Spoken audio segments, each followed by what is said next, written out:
You can't kill your children, or you can't hug your children with nuclear arms. You can't hug your children with nuclear arms. Kill your children with nuclear arms. Yes, you can. Let me tell you. Oh, God. Oh, I think we got it.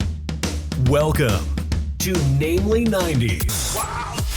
The podcast that takes you back to the time before smartphones, Google, and Y2K. Join your hosts as they relive the pop culture that shaped a generation and the parts that many people wish they could forget. Listen in to the conversation about how the decade defined those who spent their childhood there and how it shaped them as adults. So, turn down the grunge and dial up the internet. Let's get started. It's time for Namely 90s. That's right. You're listening to Namely 90s. My name's Andrew, and over there is Brandon. That's me. You can find us online, or also... Jeez, I haven't done this for a while. Apparently, you can find us online at namely90s.com or on Instagram and Bluesky at namely90s. You can also find the show on YouTube every Monday at youtube.com/namely90s. And finally, if you'd like to support the show, forget about it because there's no point. We did this a week ago. I don't know what's wrong with me. I think my brain just stopped functioning just then. And also, feel free to support the show. This does cost money to produce. Well, I just feel like the hard sell hasn't worked so far. So. Fair. If you donate, we probably won't harm you. No, I'm just kidding. Yeah. This is the reverse psychology, straightforward psychology approach. Give us money. Don't give us money. This is why it makes more sense with a mob that collects protection, but the protection is from the mob. Like it makes a lot of sense. Yeah. Anyway, well, here we are. It's another show. Yes, it is another show. Ooh, our 4-year anniversary is coming up. So that's if a lot of show. Kind words to say, please send them over to Brandon somehow. Yeah, hit us up on IG and we'll send you our email or Twitter or whatever. And if you don't, well, we'll be sad. Yeah. No, I did actually. I reached out to some of the friends of the podcast, and they always say sounds good, and then some people have the time to do it, and some people don't, and yeah. Well, it's not like it's their last chance or anything, so it'll be fine. Yeah. Yeah. This is literally the last. No, they have 2 weeks. They have 2 weeks. Yeah. Yeah. Well, I just ate a salad. I was like, ooh, I'm going to eat a salad, keep it light because I have to get up early. And I ate like the spiciest salad I've ever had. I'm like, oh, great. I'm going to have heartburn till the end of time.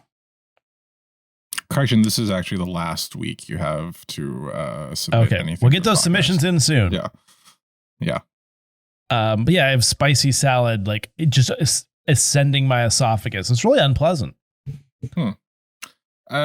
Yes. What spiciness was on your salad? Why?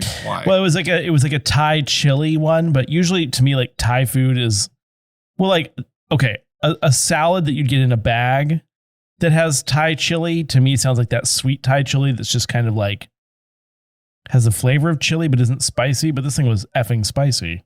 Oh, when I think of Thai chili, I think of bird's eye chili. Well, I think like the sweet chili sauce, So that's what it looked like. That's what the dressing looked like. So I was like, oh, I'll just put all of this on there. It was just through the usually prepackaged stuff that's like just salad shouldn't be that spicy. So anyway, it was good. But now I'm going to have like a wicked heartburn when I'm trying to sleep. Wicked heartburn. Wicked heartburn. Yeah, I've been using my sweet chili sauce to just like dunk those pot stickers I made. Dunk it. Into them. What have I been doing recently? Started watching I watched the new Conan travel show, Conan Must Go. Or Conan O'Brien Must Go. Conan O'Brien Must Die. Must Go. It's really good. There's only 4 episodes. It's on Max right now. Was it like a weekly release or what? I actually don't know, but I watched all 4 episodes in like 2 days. It's great. I suggest it. And then I found out that he had done another series, which was just like episodes of his show where he did travel back in like between 2010 and some other time. Yeah. And those are also quite good. They're a bit different. It's more of like studio audience reactions to his travel. Whereas the new one is much more like travel documentary. But my favorite part is like, you can hear the camera crew laughing. That's awesome. Yeah. Well, I mean, Conan's so funny. Just like, he is. They refer to him as like the comedian's comedian. Yeah. I feel bad because I kind of like forgot about Conan. Not forgot, but I just never really watched a lot of late night TV, and I just don't consume a lot of like YouTube and whatnot. Team Coco for life, yo. But yeah, super funny. Like no matter, just always laugh out loud funny. But the problem is, I like tried to take a handful of pills and take a sip of water, and he said something outrageous, and I just like did a whole spit take across the desk and had like pills everywhere and water. Dangerous game. He was on Hot Ones promoting the show. Like you would assume his spice tolerance would be really low, seeing as he doesn't eat spicier food.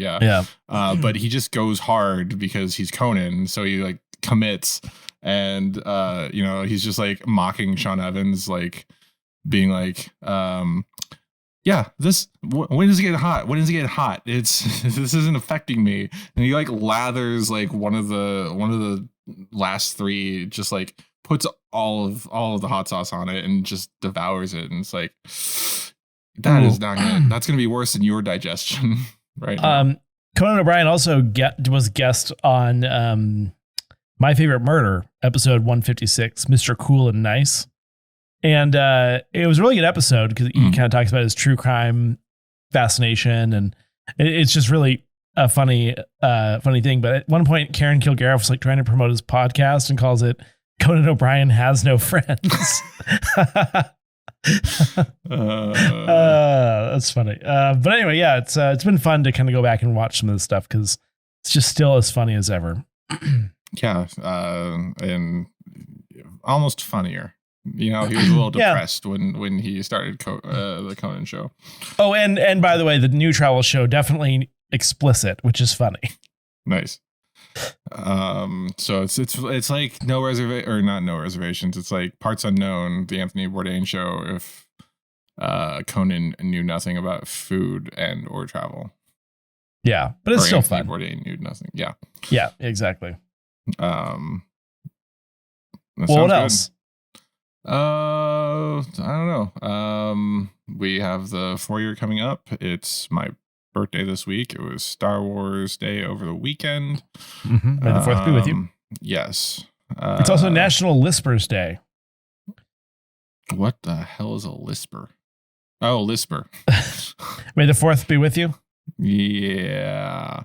That is a serious speech impediment, by the way. I don't mean to joke. Then why did you make it? Why are you laughing? I wasn't joking. It is lisping. What May 4th is National. It's also Free Comic Book Day. I was kidding. My point is like that whole thing basically just makes fun of people with lisps, which seems kind of offensive. But as Jerry Seinfeld said, extreme leftists and PC culture are ruining comedy because comedy about airplane food and car reservations are clearly not PC. Pull up, Andrew. You're in a spiral. No, but like, what is Jerry Seinfeld like? What racy humor is Jerry Seinfeld doing? And what what's the deal with double dipping? Like, I get his point to an extent. Like, the extreme backlash that NBC Universal had on their streaming services when the whole 30 Rock blackface thing went down, and then they were like, let's go back and get rid of any racial joke we can find in any sitcom that we're distributing, including Community, 30 Rock. I want to say Psych, like anything that's on Peacock. There's an episode of Community where they're playing D&D, and who plays Chang? The guy you don't like. Yeah, I remember this. You told. Dr. Ken Jeong. Yes. They made him he dresses up as a dark elf or whatever the D&D species is. So he's like, he's in blackface. The black character addresses it. They make the joke. They're like, that is offensive. And then the other joke is like, he's like, I'm a dark elf. It's my character. And then she's like, then why aren't you wearing elf clothes? It's like, I'm a dark elf. I'm not a nerd. Well, like The Office doesn't have much racial humor, but there's a few in there. And like, are they taking that out? I mean, this was years ago. Have you watched? You've watched The Office since then. Are they missing jokes? I haven't watched The Office in ages. Not really. I mean, there's the one with the Japanese guy who works in the warehouse. Oh yeah, the like, surgeon in Japan, #1 hot surgeon. It's like, that just seems offensive, even though it's someone of that descent doing that. Like, it's still written by white people. I don't know. Yeah, I think it's specifically any instance of blackface. Well, yeah, the fact that NBC has to scour all of the shows for instances of blackface is ridiculous. Like, I don't know. And then Alec Baldwin shot that person. So 30 Rock's just canceled completely. What a mess. Mm-hmm. Well, that filled up the time. Speaking of garish stereotypes in late 90s to early 2000s film and television media, it's the 25th anniversary of The Mummy, and they just re-released it in theaters this past weekend.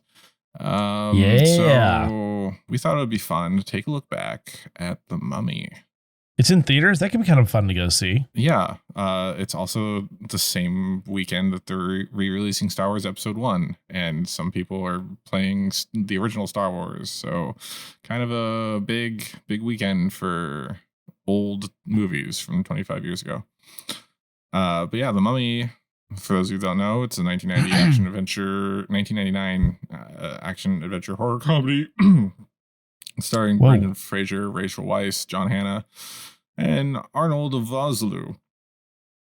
It's a remake of the 1932 film of the same name, and it follows the adventurer Rick O'Connell as he travels to Hamunaptra, the city of the dead, with librarian Evelyn Carnahan and her older brother Jonathan, where they accidentally awaken Imhotep, a cursed high priest with supernatural powers.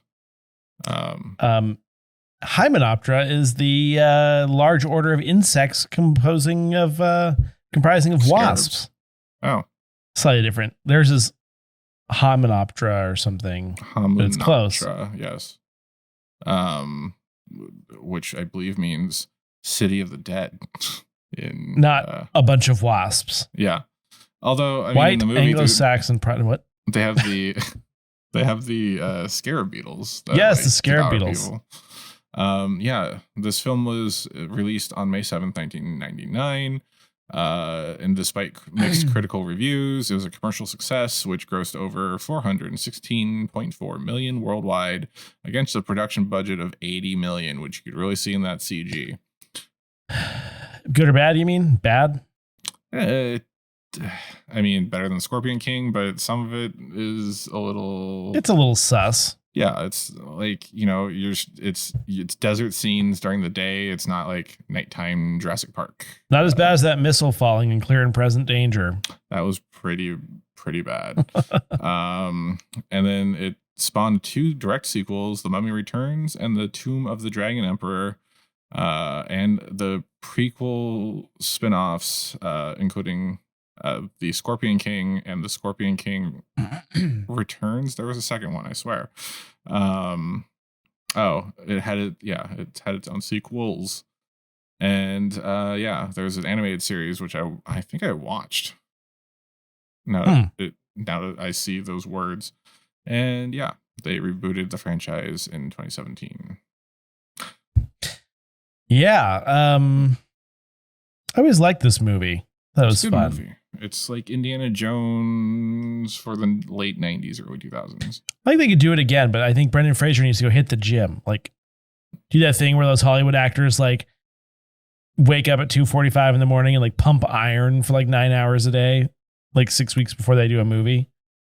Yeah. So this week's Namely 90s Minute is on George of the Jungle, which was from 2 years prior, where he's still skinnier than he was in The Mummy. And like one of the scenes, he's just fully naked. So in a kid's movie, by the way. Yeah. Oh, great. Oh, boy. Yeah. But point being is the dude's ripped or was. He was. And then obviously 25 years later, you can't expect him to be. No, I'm just saying like he said he was open to it, but they do that crazy thing in Hollywood where there's like these trainers that make you eat like one egg white per day and like lift weights 24/7 for like 6 weeks. And then they're just like jacked again. And then like 2 days after the movie, they go back to normal. Yeah. I don't know. I feel like if you're 50, that doesn't work as well. Probably doesn't work as well. I could see him as being another character that's just like, Christ, here we go again. Like more of the disgruntled, like kind of over the whole mummy curse thing. Like a Harrison but Ford kind of type. like leading it. Yeah, exactly. Yeah. Or like they call him in because of something, you know? Yeah. Here we go again. I don't know. But speaking of his glistening abs in George of the Jungle, I have an article for you, Andrew. I don't know if you're aware of this, but an article that says the 1999 blockbuster hit The Mummy is responsible for 90% of bi awakenings. This is from the Bituta Advocate, which, if you haven't figured it out by now, is a Australian satirical news website and digital media company. I believe it's like their version of The Onion. Right. But you know, it's not wrong because if you search through Reddit, there's a lot of like people on there being like, this is my bi awakening. This apparently was like a big meme like a year or two ago. The Mummy was my bi awakening, and it says, well, no, the meme was well, the one I saw was my sexual orientation is the cast of The Mummy 1999, and it has a bunch of the actors and actresses pictured. That's a good one. In this article, I remember being like 6 years old, says Evie Hobbs, watching that opening scene where the gold woman walks into the room. I didn't think too much about it until I watched the second movie years later. That fight scene between the two women just hits different. I mean, not a real bad looking person on the cast, except whatever that sort of squirrely British guy. Yeah. You know. And he's charmingly befuddled. Or he's a discount charmingly befuddled. Yeah, he's like low rently charmingly befuddled, which means Hugh Grant, right? Hugh Grant, yes. Hugh Grant with a snagglier tooth. Do I have mummy issues? Getting mean. I don't know. Maybe. Somebody call my mummy. But yeah, did the Mummy awaken anything in you when you watched it 25 years ago? Well, I was how old? I would have been 11. I 10. I mean, was I old enough to be awoken yet? I don't know. Good point. Yeah, I do. The 5th grade, graduating 5th grade. Maybe it does explain my current ambivalence. No, I'm just kidding. What? I'm just kidding. I don't know. I thought it was a good movie. I just like the sort of the premise and all the shooting action sequences. Mm-hmm. And it was kind of funny too. Like it had a bit of a comedic element to it. It didn't take itself too seriously. I just think it's like a good movie with a good cast, you know? Yeah, the comedy was great. Like Evie was or Evelyn was like the drunk scene where she's like, I'm gonna be an adventurer or a gunslinger or whatever, Mr. O'Connell. But I am proud of what I am, a librarian. And you know, the chemistry between Rachel Weisz and Brendan Fraser was fantastic. I do remember that distinctly, yeah. Mm-hmm. And then, you know, diminishing returns, the second one, it looked like she didn't want to be there. Yeah. And then the third one, she wasn't there. Too funny. Yeah, I know the article's not too far off base. That's the problem with these satirical articles is they're pretty close. Yeah. To be honest, I honestly thought this was a real article until I wrote the outline for this week. Well, yeah, like I was reading some article on some website called The Needling, which is apparently Seattle's own satire site, but I didn't know that. And then I read something and I was like, wow, can you believe? And then I realized, I was like, oh no. I think it's the moment where you're like, wow, can you believe? Oh, son of a, yeah. I know, and I almost sent it to you. Yeah, the one was like, this is a bit of a local joke, but when the All-Star game came around, they said Lou Piniella throws out the ceremonial first base at the All-Star game, and it shows a picture of him like throwing first base. And I was like, oh, that's so cool. And I like looked on the other news websites, I didn't see it. I was like, oh man. Because like I wish it had been true because I thought that was hilarious. Yeah, no, that's smart writing. Anyway, send all your hate mail to the Needling at no, just kidding. Yeah. Yeah, I figure after the break we could do a thing on the Mummy reviews. Yeah, sounds like a plan. Let's go to Brandon for the Namely 90s Minute. Welcome back to Namely 90s Minute. Every week we look back at a culturally relevant show, movie, or piece of pop culture that probably helps stoke the algorithm. This week, in honor of the 25th anniversary of The Mummy, we're looking back at George of the Jungle because we already did The Mummy when The Whale came out, and I only remembered that halfway into writing this script. George of the Jungle is a 1997 comedy film based on a 1967 animated series of the same name, starring Rick O'Connell from The Mummy, Paul Rudd's wife in This Is 40, Sandman from Spider-Man 3, Shaft, the mom from 2.5 Men, and the voice of Monty Python. The story starts with San Francisco heiress, because that's a thing, Ursula and her tour guides traveling through Africa when she learns about the legend of the White Ape. She runs into her dick of a fiancé who has hired 2 poachers to track her down and return his property, her, to America. She refuses to leave until she sees this white ape and convinces the fiancé to go look for it with her when they get attacked by a lion. He runs away like a little bitch, leaving Ursula to die by a lion when she's rescued by George and taken away to his treehouse, where he was raised by a talking gorilla named Ape, his dog Elephant, and a gossipy toucan. George falls in love with Ursula because who wouldn't fall in love with Judd Apatow's wife, and she also finds George attractive and doesn't want to leave until her douche of a fiancé shows up with his poachers and forcefully takes her back, but not before the poachers learn that Ape can talk and the fiancé shoots George. The fiancé gets arrested, the poachers deported, and Ursula takes George of the Jungle back to San Francisco to treat his gunshot wound because there's no good hospitals on the nearly 24-hour airplane trip, including layovers, to get from Burundi to San Francisco. While Ursula's at work, George trapezes through the city and saves a paraglider stuck in the Bay Bridge. That's the one from San Francisco to Oakland for you non-Baydestrians. Ursula tells her parents about what went down in Africa and that she wants to break off her engagement because she wants to bang the wild man, but her mother objects and even takes George aside to tell him to back off. Back in Africa, the poachers find their way back to the treehouse and capture Ape, who sends the toucan to fly nearly halfway across the planet to inform George of what happened. George immediately sets out to return to save his friend, and Ursula realizes she loves him and tries to follow. George confronts the poachers with the help of Ursula and his animal friends, rescues Ape, but of course, the ex-fiancé shows up with some mercenaries after losing his mind in jail and joining a cult, and now wants to forcefully marry Ursula. George gets captured, and she gets dragged to a boat to get married. George escapes and swings and runs into a tree, but then saves her before the marriage and going over a waterfall. The fiancé ends up married to a gorilla, and George and Ursula later get married and give birth to George Jr. so they can have a direct-to-video sequel in 5 years. And that's George of the Jungle in the Namely 90s Minute. More or less. And now back to the show. All right. Like I said, let's do we haven't done a Letterboxd review game. I mean, technically I had 3 reviews in the episode Kayla was in, which was 3 weeks ago. So what should we call this one? This one is Mummy, Mummy, Mummy, Mummy, are you the mummy I'm talking about? A Letterboxd review game. Somebody call my mummy.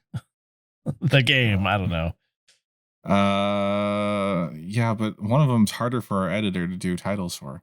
True. So I'm going to read you Letterboxd reviews from the 1932, the 1959. I probably should have written this down for you. 1999, In the 2017, I have it right here.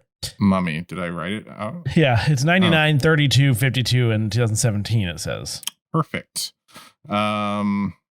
I just went in chronological order of release for our audience, but like for example, this is a 3.5 star review of The Mummy, which is I'd like to thank Rachel Weisz for playing an integral role in my sexual awakening.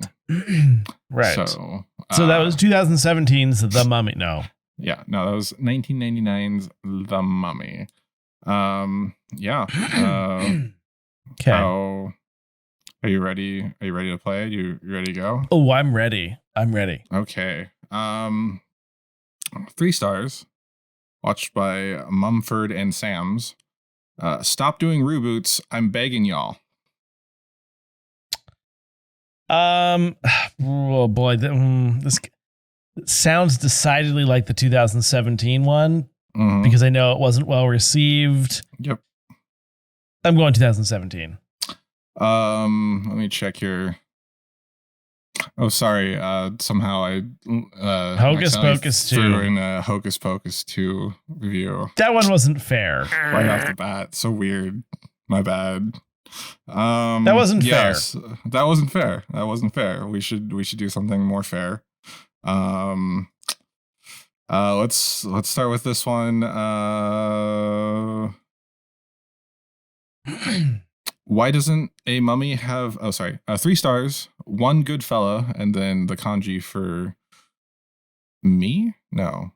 Never learned my kanji. All right. Why doesn't a mummy have hobbies? He's too wrapped up in his work. Boris Karloff is very good in hypnotizing the audience.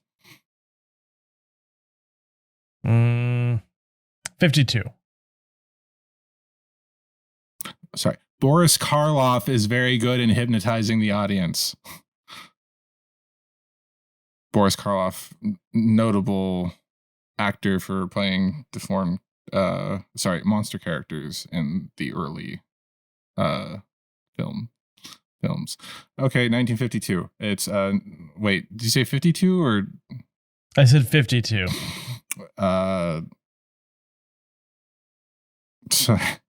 That's my bad. Did you mean 59? Because I should have wrote 59, not 52. 59. I thought whatever the 50s one is. You wrote 52 in my copy. Yes, yes. Sorry, no, that's the 1932 Mummy. Apologies. Yes. I know now it's 1959 though. Yes. I would get it wrong either way, but let me just double check. 1959 Mummy. Yes. Yeah, that's my bad typing. Yeah, I don't know who the F that is, by the way. So, which is why I was trying to give it to you. Yeah, I don't know who the F that is. That's why I guessed one of the older ones, but I had a 50-50 shot. I want to say he was the mummy in the 1932 Mummy. All right, half a star from Turd Ferguson 77. Funny name. Cheesy writing, acting, CGI. I wish the villain won instead. Propaganda piece for the British Museum. 1999. Wow, that's correct. Good job. How'd you deduce that one? Just sounded right. Okay. Just the flow. I'm just feeling it, you know? Just feeling the flow. The CG was there. Okay. Next up, we have from Ryland, California, 1 star. It's a good thing I had to pee for 75% of this because at least I got to feel something.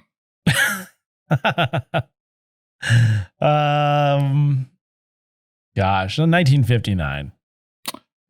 Sorry, that was 2017's The Mummy. Starring Tom Cruise. I thought maybe they could have gotten some feels out of some of the special effects at least, so I was going older, but okay. Yeah, maybe a little tingly downstairs. Next up, we have Evan T. with 3.5 stars. It's a very significant improvement on the Universal classic of the same name, even if it does fall victim to similarly rushed ending and some blinding cultural insensitivity. That's the 1959 one. It has to be. Is that your final answer? Yes. You're correct. Good job. And to make this easier on you, that is the only 1959 review I have. Thank goodness. Appreciate that. You're welcome. Good job. You're batting. But the insensitivity made me just immediately know. It was like in the late 50s, they went out of their way to be insensitive, more so even than like the ignorance of the 1930s, you know? That is a good point. So maybe this one will help you as well. Half a star, watched by Hanny.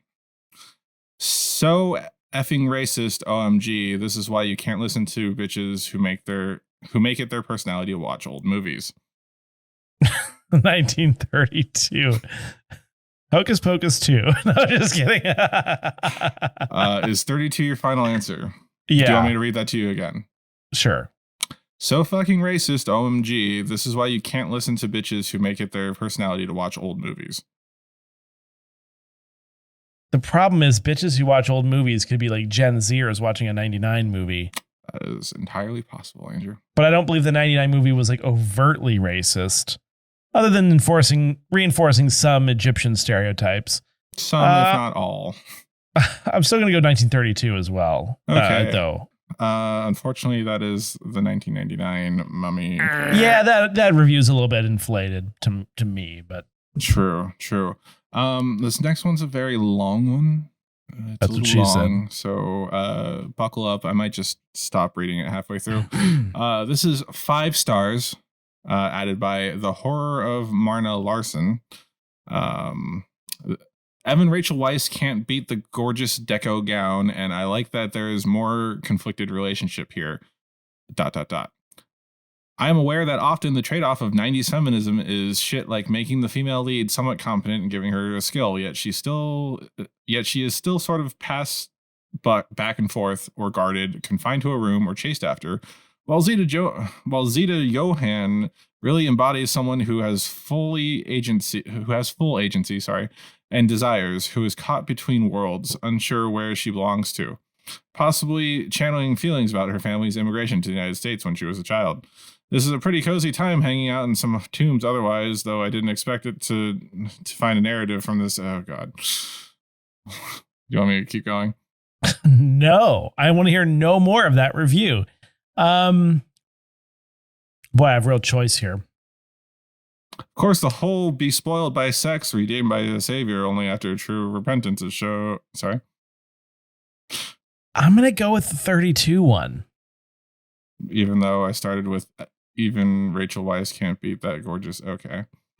I thought maybe she was referring to the 99 movie in her review of another version of it.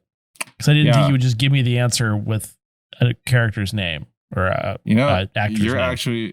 You are actually correct. It's a 1932 movie. I only glanced at it thinking she wrote the wrong review for the wrong movie until I got further into that diatribe.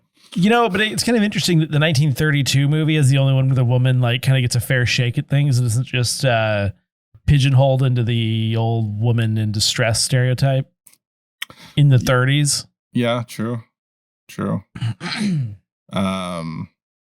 Next up, we have half a star from Cheerio.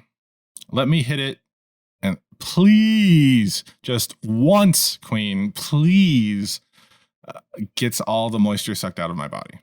In a little asterisks. What? Sorry, you kind of broke up there. Half a star, watched by Cheerio. Let me hit it, please, just once, Queen, please. And then 99. It's got to be 99. Gets all the moisture sucked out of my body. 99. This is the 2017. For who, though? The woman who is the mummy. Shoot. That's Kathy Bates, right? No, just kidding. 1, 2, 3, 4. So this is not going well. You have 3 correct. You've missed 4, 5 with my Hocus Pocus one. It's over. I did try to trick you again, so that's impressive. All right, 4.5 stars by H. Cyphris 75. I love this cast, film, and story. Amazing film. Hopefully they make more. I love this cast, film, and story. Amazing film. Hopefully they make more. No punctuation except at the end. 99. I can see why you would think I would think that would be 99. No, this is Hocus Pocus 2.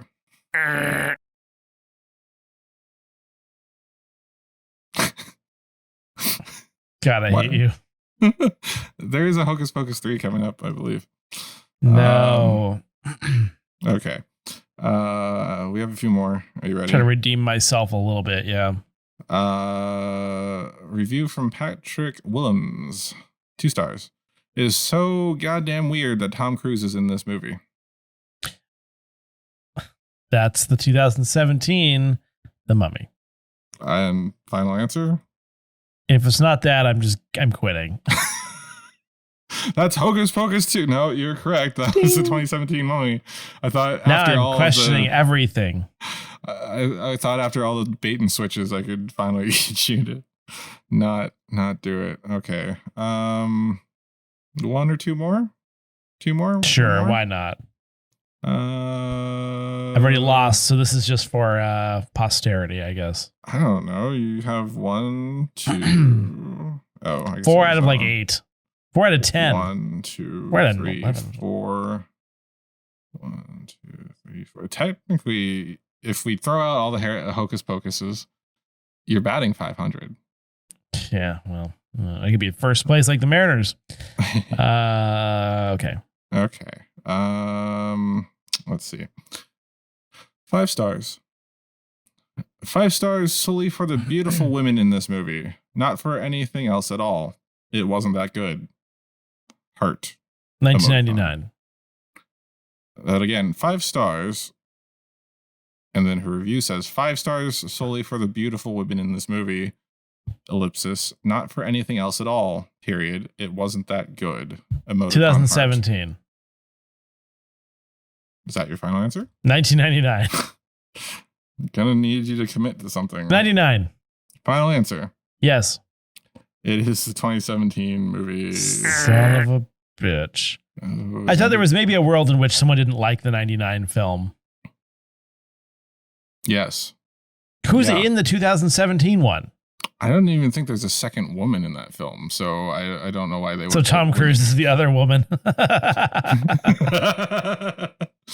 Now it's just for posterity. You want to do the last one? Sure. Let's do the last one. We have time.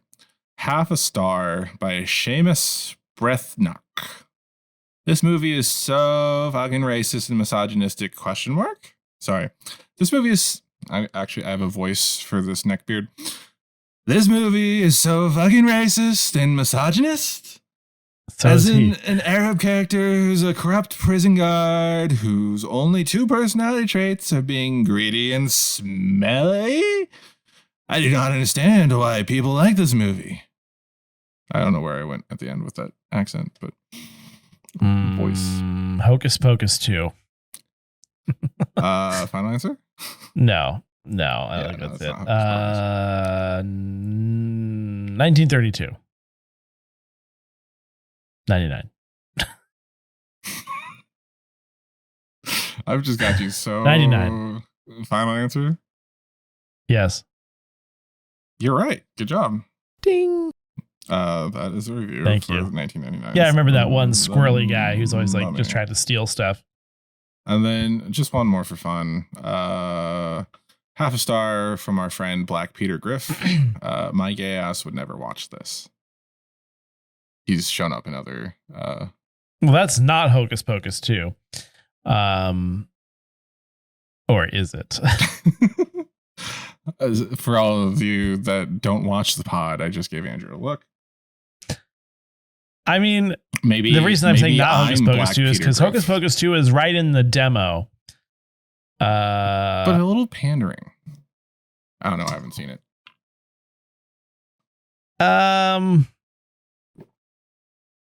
I'll go with the 2017 version. This is Hocus Pocus 2. God. They love that movie. Don't ask who they is. Yeah, because there's 2 options here. With Black Peter Griffin.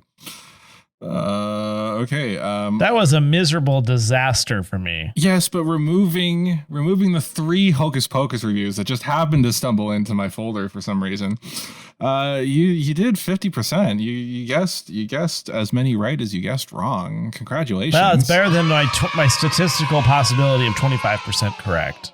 If I just guessed randomly. And if I'm being honest, I thought the ones that you got were the ones that I thought I was being clever with. So, yeah. Congratulations. I guess I finally got inside of your brain. Yes, it's taken this long, but you've figured out my Letterboxd game. Any final thoughts on The Mummy other than it was good? I need to go back and watch it. I kind of wonder if I should go to the theater and actually try to catch a showing. That'd be cool. Because I feel like something about seeing it in the theater makes it better, you know? Yeah. Especially, I mean, I don't know how the graphics is going to hold up, but like watching a movie set in Egypt in a black out movie setting would be pretty good. Although I hopefully am going to see Star Wars Episode 1 this weekend. So who knows? Who knows? Oh yeah, Doctor Who comes out this week on my birthday. Doctor What, When, Where, and Why also comes out. No, I'm just kidding. Find it on Disney Plus, not a sponsor. And that's it for this week's edition of Namely 90s. Remember, you can find new episodes out every Monday. Find us on Instagram, Bluesky, and on YouTube at Namely 90s with 90s, and tell us what you want us to talk about on future episodes. If you'd like to support the show, please check out our Patreon at patreon.com/Namely90s, also with a 90s. Finally, you can also contact us through our website, namely90s.com. Please subscribe to us on Apple Podcasts, Google Podcasts, Spotify, YouTube, Audible, Scarab, Deezer, TuneIn, iHeart, GoodPods, wherever you get your podcasts from. I'm Brandon. That's Andrew, and we will catch you. My arm still hurts. Next time.